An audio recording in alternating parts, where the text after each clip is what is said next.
So, help me understand. Alright. There was nothing, and then there was everything. All of a sudden, our universe was born, expanding just in the right pace for it not to collapse again, but also to be cool enough for matters and molecules to form. Galaxies came into existence, stars ignited, and from a cloud of dust and gas surrounding a young star formed the clumps of particles, which, after colliding and merging, grew large enough that it formed a planet, which is now known as Earth.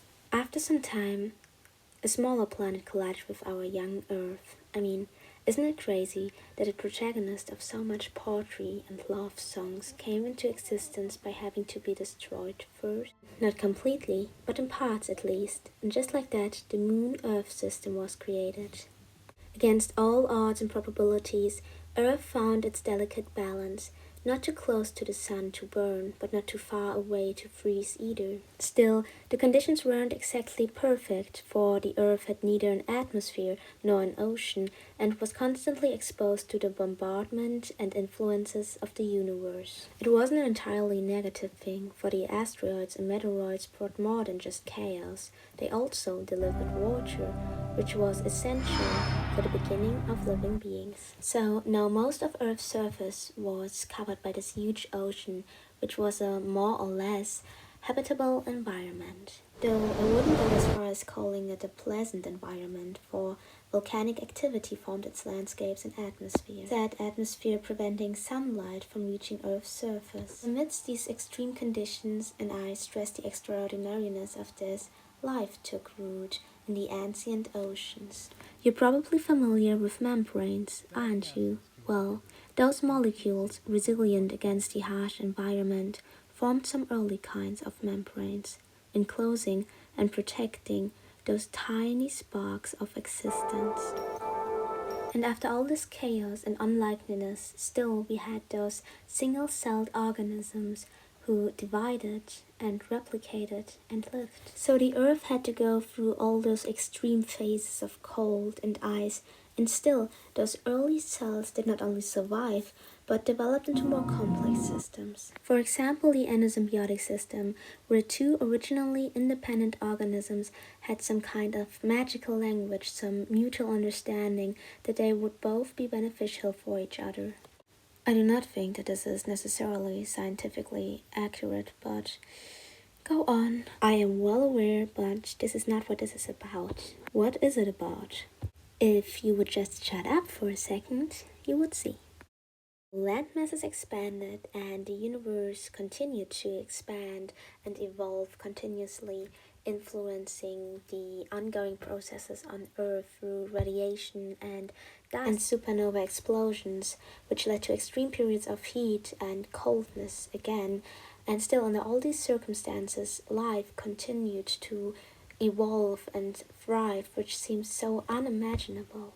They were the first multicellular organisms, and then fishes and animals with shells evolved through minerals. Evolution continued, becoming more and more complex. Radiation from both the sun and cosmic sources played a pivotal role in the genetic evolution of these early life forms. From the depths of the ocean, life ventured onto land.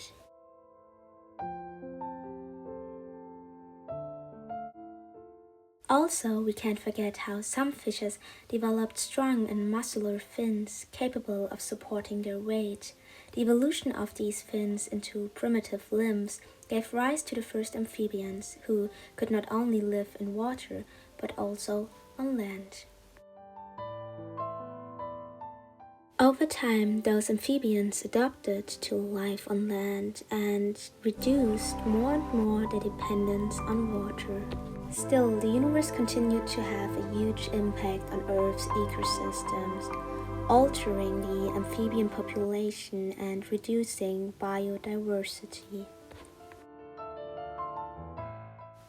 It makes it all the more astonishing that amphibians were able to develop into reptiles, which could give birth to something even more astonishing and incomprehensible: the dinosaurs.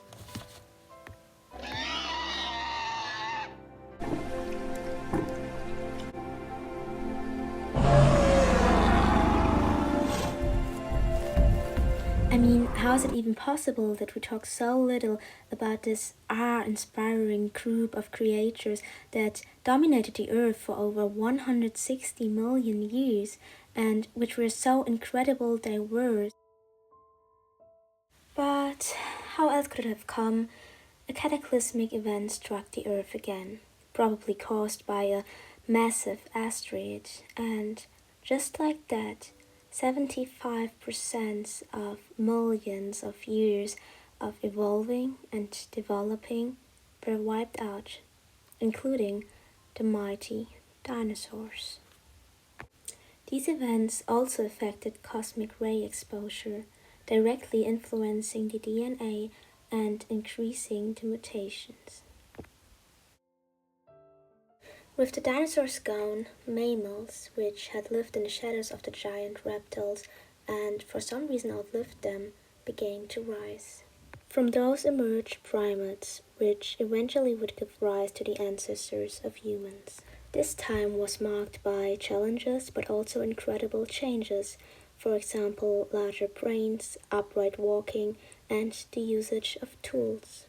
So, against all odds, there were those living beings with their unique intelligence, creativity, and social structures.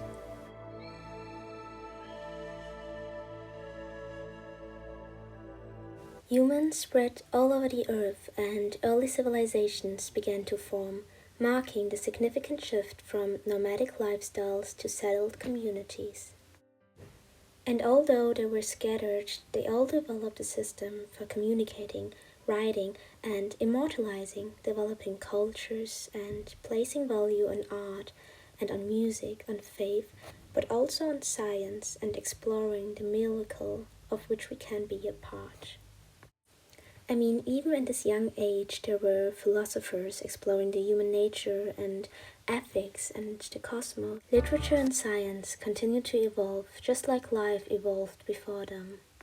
They already achieved a huge knowledge in astronomy, medicine, mathematics. And then, of course, there were those great madmen who called themselves kings, whose relentless pursuit of more and more only led to regression, less art, less science. They failed to see that their rise would be met with an equally swift demise, leaving behind nothing more than a fleeting mark in history. And then, the art of trade was replaced by the pursuit of money and the slow, deliberate pace of life by the Industrial Revolution. And suddenly, the entire focus of life was on those pieces of paper which we had collectively assigned an imaginary value. I mean, don't get me wrong, I do want money to live, but I do not want to live for money. Are you serious? This is what all of that was about? Well, just find a job you like or something. It's not that hard. You don't understand. We had all those opportunities. After luck and coincidence and unlikeness, there was this beautiful planet filled with the light of the moon and the sun, and we had the fortune to be those complex, aware, living beings able to do everything. We were offered a playground of endless possibilities. We could have painted any reality. And this is what we chose?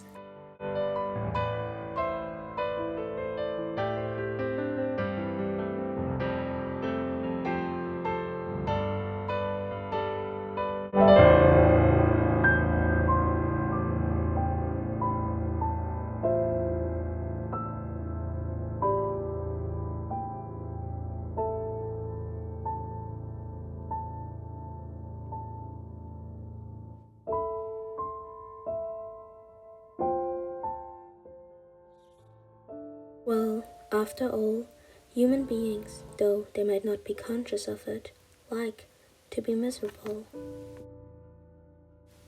What? It's in what they say.